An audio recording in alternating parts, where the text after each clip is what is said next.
Postal workers on the picket lines this Friday night. Canada Post employees walk off the job again, protesting the government's operations overhaul. The union was given no choice but to be able to voice our concerns. What will it take to end the dispute? Israel's prime minister lashes out at the UN and Canada. Murdering Jews pays off. Benjamin Netanyahu's angry rebuke for countries recognizing Palestinian statehood as dozens of diplomats walk out. Plus, history-making match, how Canada's women's rugby team tackled their way to this weekend's World Cup final. And trusty steeds, the horses helping to heal Canadian soldiers and first responders. Global National. Reporting tonight, Jeff Semple. Good evening and thank you for joining us. Canada's 55,000 postal workers are back on the picket lines tonight, one day after the federal government proposed sweeping changes to the postal service. Canada Post facilities were shut down across the country today. With a few exceptions, mail is no longer being accepted or processed. Canada Post says it had planned to present a new offer today, but it is now reassessing the situation. Touria Izri reports on what it will take to get postal workers and your mail moving again. Countrywide protests against controversial reforms. Postal workers hit picket lines in nearly every corner of the country, rallying against a major overhaul they say caught them off guard. It's nothing to do with the workers, nothing. It is a blatant, intentional strategy that has been put in place. The sudden strike came hours after the federal government gave the company the green light to scale back services. The bottom line is this: Canada Post is effectively insolvent.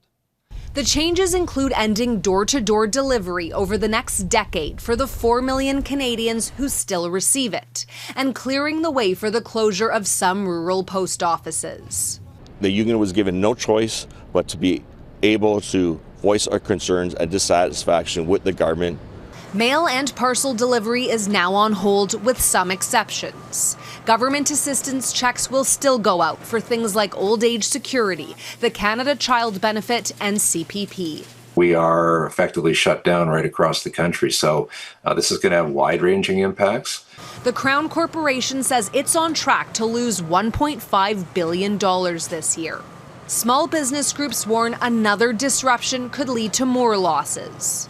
The last strike this past December was extremely costly.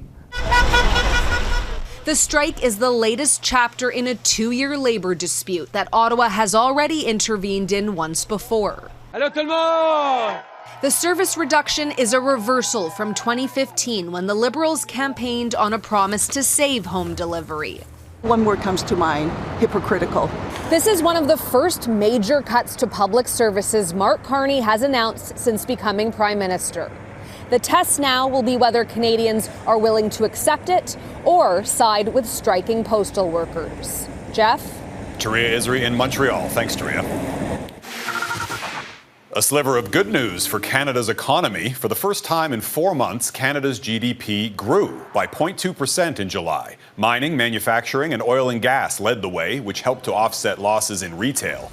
Economists say the numbers mean Canada is likely to avoid a recession this year, though U.S. tariff pressures could make for a sluggish recovery, with GDP growth expected to stall in August. Israel's prime minister took center stage at the United Nations today, and he had some harsh words for Canada. Benjamin Netanyahu condemned the Canadian government's recent decision to recognize a Palestinian state, warning it will encourage attacks on Jewish communities. Canadian officials remained seated throughout Netanyahu's speech, but as Jackson Proskow reports, many others did not.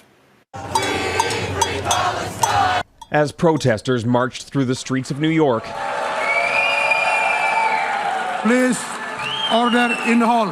delegates from 50 nations staged a demonstration of their own, walking out of the UN General Assembly as the Israeli Prime Minister took the stage. Israel must finish the job. In front of the nearly empty hall, Benjamin Netanyahu was unapologetic about Israel's continued operations in Gaza. You know, I'm sure you do, you know deep down that Israel is fighting your fight. He delivered a message directly to the remaining Israeli hostages. The rise of Israel did not mean that the attempts to destroy us would end. Simultaneously played through loudspeakers pointed into Gaza and through Palestinian cell phones the IDF had tapped into. The people of Israel are with you. We will not falter and we will not rest until we bring all of you home. But Netanyahu saved his harshest words for the UN and its recent finding that Israel is committing genocide. These anti-Semitic lies, they have consequences. He lashed out at Canada, France, and the UK for their recognition of a Palestinian state. It's a very clear message. Murdering Jews pays off. Israel will not allow you to shove a terrorist state down our throats. As Netanyahu vowed to fight on, it's looking like we have a deal on Gaza. U.S. President Donald Trump suggested a ceasefire deal could in fact be near, but offered no details about what could ultimately stop the fighting. I think it's a deal that will get the hostages back. It's going to be a deal that will end the war. Given the gulf in words between Netanyahu and Trump, there's good reason for skepticism that a peace deal might be near. But the two leaders are scheduled to sit down and talk on Monday as Trump hosts Netanyahu at the White House. Jeff? Jackson Proskow in Washington. Thanks, Jackson. Canada's Prime Minister was in the British capital today, seeking to strengthen trade and defence ties as Ottawa looks to reduce its reliance on the U.S. Mark Carney met with the leaders of the U.K., Australia and Denmark, among others. And as Mackenzie Gray reports, Carney is now setting his sights on a new free trade deal. And wear the Canadian women's rugby shirt. A jersey swap ahead of the Women's Rugby World Cup finals. England and Canada set to face off on Saturday, and Mark Carney will be in attendance for the match. But before some London fun, pressing political business. We've got Ukraine to discuss, we've got the Middle East to discuss, and thank you for the way we've been able to work together on both those issues. Canada and the UK recognized Palestine within an hour of each other last weekend. But despite meeting Keir Starmer for the fourth time this year, Canada and the UK still haven't been able to finalize a trade deal after years of negotiations. There are a couple of thorny topics that have bedeviled those discussions for quite a while, and they're not all on one side. There is a connection here. Starmer and Carney continued their day together at the Global Action Progress Summit, a meeting of left-leaning leaders. For progressives, for social democrats, we for too long lost our way. That assessment also applies to the Labour Party, with Keir Starmer's leadership under threat after the UK Reform Party's surge in the polls, leaving Labour hoping for a Mark Carney-style comeback. Nostalgia is not a strategy there. Big change in geopolitical risk. We have agency, but we have to build strength at home. Find those like-minded partners. Those like-minded partners included meetings with the Prime Ministers of Iceland, Australia and Spain, and conversations with potential 2028 Democratic presidential candidates J.B. Pritzker and Pete Buttigieg, a who's who of progressive power brokers, but that's a title Carney has never embraced, instead focusing on pragmatism, best displayed when he killed the consumer carbon tax. Textbook good policy, but divisive issues. Carney barely mentioned U.S. President Donald Trump in his public remarks today, but he'll likely feature prominently in his private conversations this evening, Jeff, as Carney's come here to 10 Downing Street for dinner with the Prime Minister. Mackenzie Gray in London tonight. Thanks, Mac. And staying in the UK, a London court has just thrown out the criminal case against a member of the Irish band Kneecap. He had been facing a terror charge, accused of supporting the Lebanese militant group Hezbollah. That initial charge prompted the Canadian government to ban the hip-hop group from entering this country for concerts scheduled next month. Vincent McAvini reports on whether the band's Canadian show will go on. The Imogo Hannah, wearing Kneecap's signature Irish Republican balaclava, swamped by hundreds of supporters as he arrived at court in London Friday morning. The rapper, who goes by the stage name Mo Cara, is a prominent supporter of the Palestinian cause.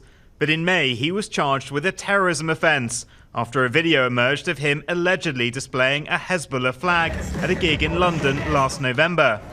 Hezbollah is a proscribed terrorist organisation in the UK, meaning it is a criminal offence not only to belong to it, but also to support or express support for it. The 27-year-old denied the charge and claimed the prosecution was political. His lawyers argued it had been brought too late, something the court agreed with today, saying it was unlawful and null because the Director of Public Prosecutions acted one day beyond a 6-month time limit. Outside, the rapper celebrated the victory. We said we would fight you in your court and we would win. Today we have. If anyone on this planet is guilty of terrorism, it's the British state. Free Palestine. He says he's looking at pursuing a case against Britain for reputational damages and loss of earnings. The members of Kneecap have been deemed ineligible to enter Canada. Last week, Vince Gasparo, Canada's parliamentary secretary, cited the case while announcing in a video that the Liberal government was banning Kneecap from entering Canada ahead of scheduled shows in Toronto and Vancouver. Today, Mr. Gasparo said it was a matter for immigration officials. In terms of the actual commentary, I have nothing further to add, and any further comments immigration officials will answer. For now, Canadian fans will have to catch them in Europe, where publicity from this case has inadvertently boosted ticket sales, upgrading their tour from smaller venues to full arenas. Vincent McAviney, Global News, London.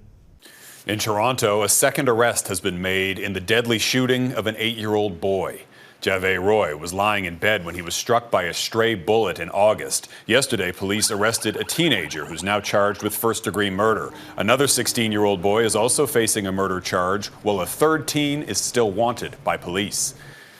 And police in Oakville, a town just west of Toronto, are now appealing for tips after an arson was caught on camera. Nah, bro, come on. Well, take a look at this video that shows two people setting fire to a movie theater overnight. No one was hurt. The theater was screening a film from India. In a statement, theater staff said they'd experienced past challenges tied to Indian film screenings, but they didn't elaborate. There have been no arrests or word on a possible motive. Buying Canadian, coming up. What new data shows about how Canadian consumers are standing on guard against U.S. tariffs.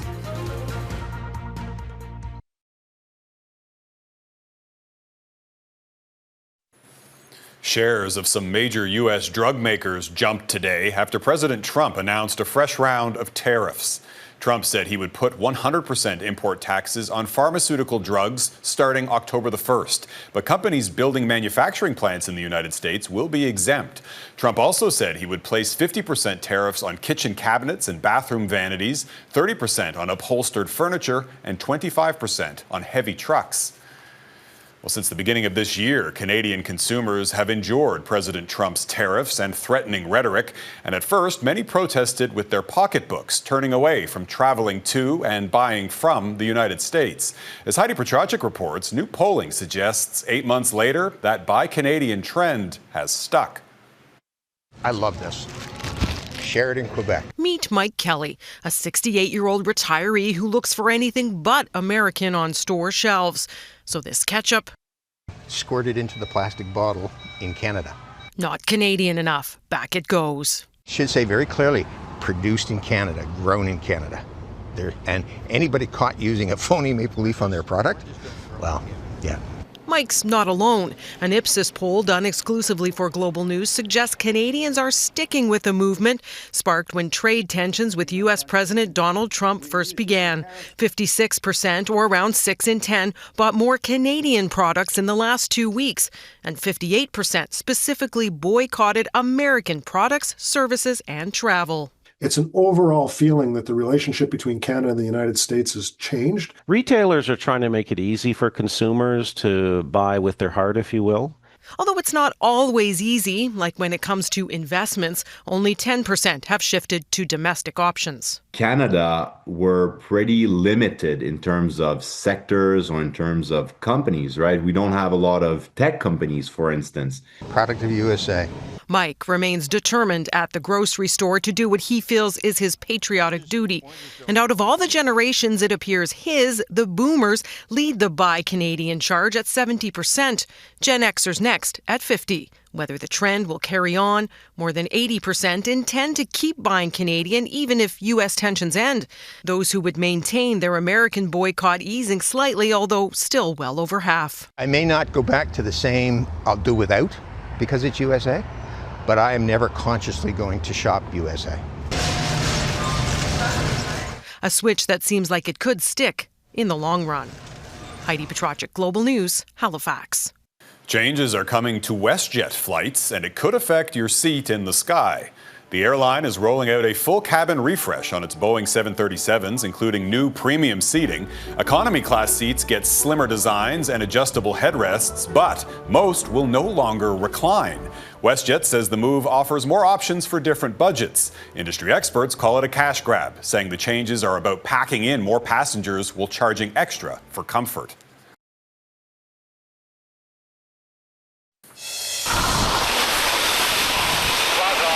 And with that, Poland's Andrzej Bargiel became the first person to climb the summit of Mount Everest and then ski down its icy slopes without using any supplemental oxygen. The 37-year-old completed the feat on Monday. It took him 4 days to ascend and 2 days to ski down while stopping overnight.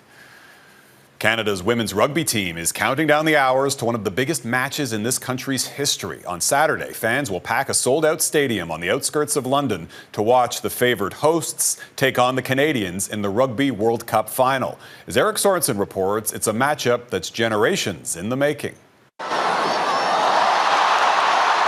When Sophie de Goede scored on this try, Canada had taken charge against perennial champion New Zealand.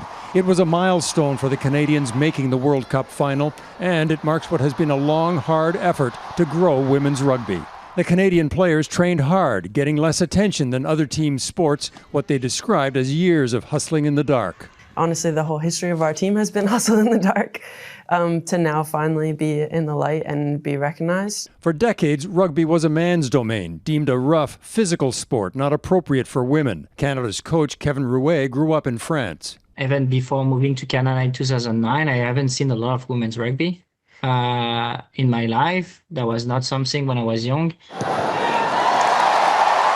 De Goode's own story is a testament to how far the game has come. Her mom was a captain in the first Canadian women's program in the 1980s. In a promo for World Rugby, mother and daughter talked about not even having their own uniforms. We worked bingos.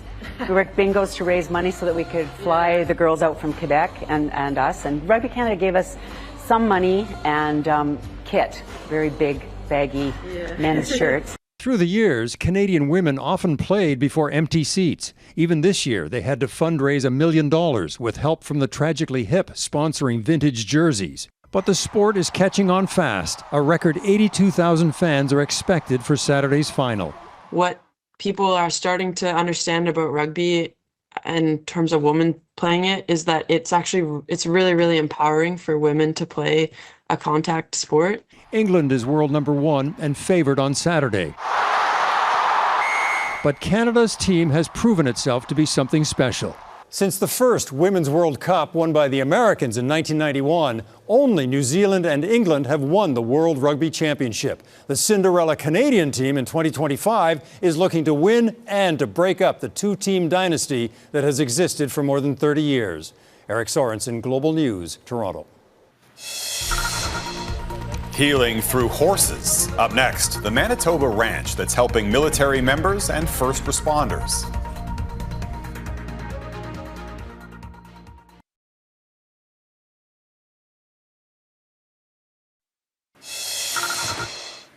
Well, take a look at this. Bears that have apparently made themselves right at home. A travel blogger and photographer discovered these polar bears had taken over an abandoned Soviet-era research station on a small island in the Russian Arctic. Scientists say the bears are likely using the site as a refuge from the elements. Clearly, they're smarter than your average bear. In Manitoba, horses are helping servicemen and women to heal. The Red Rose Ranch was set up by an active member of the Canadian Armed Forces who returned to his agricultural roots after a difficult posting. As Tegan Rasha tells us, the nonprofit provides a life-changing ride to recovery. About 2 hours north of Winnipeg, surrounded by farmland, is Red Rose Ranch. The horses graze the pastures, preparing for an important job. There has to be a different way to approach our mental health than medicine and hospitals, and this is one of it. Bobby Wiskinik has been a member of the Canadian Armed Forces, serving around the world for 20 years. A lot of us that are wearing a uniform undergo stress in ways that a lot of folks can't comprehend, even ourselves. During an exceptionally stressful posting, Wiskinek returned to his Manitoba agricultural roots, finding comfort in riding horses. He now shares his passions with others, teaching equine-assisted learning through his nonprofit Red Rose Ranch Veterans Horse Camp. I just thought if this animal can be vulnerable with me, then it was an opportunity for me to grow. Police officer Sylvie Desmarais is part of the ranch's women's camp. I was actually diagnosed with PTSD, which I think now we prefer to call it PTSI, just more of a post-traumatic stress injury, just in the summer of 2023. Through therapy, Desmarais learned she could heal from her injury. This camp is part of that journey. I'm humbled and extremely grateful. The camp is run by volunteers with lived experience, including veteran Becky Lemon, who was a camp participant 2 years ago. Because of everything that had happened to me, I lost a lot of confidence. So when I came here, even though it was for a week, I got part of me back. The Red Rose Ranch currently offers 2 5-day camps per year, one for men and one for women. Wiskinek hopes participants continue with horses for the rest of their lives and has big aspirations for the future of the ranch. I think future plans are going to revolve around having a family camp where our participants can bring their spouses and their children, because this is really a family affair as well, like this lifestyle. Veterans helping veterans, one horse at a time. Tegan Rasha, Global News. And that is Global National for this Friday. I'm Jeff Semple. Tonight's Your Canada showcases Pigeon Lake, Alberta, Florenceville, Bristol, New Brunswick, and Gimli, Manitoba. Keep them coming. Send your photos of Canadian pride to globalnational@globalnews.ca. Thanks for watching. Hope to see you here again tomorrow. Have a great night.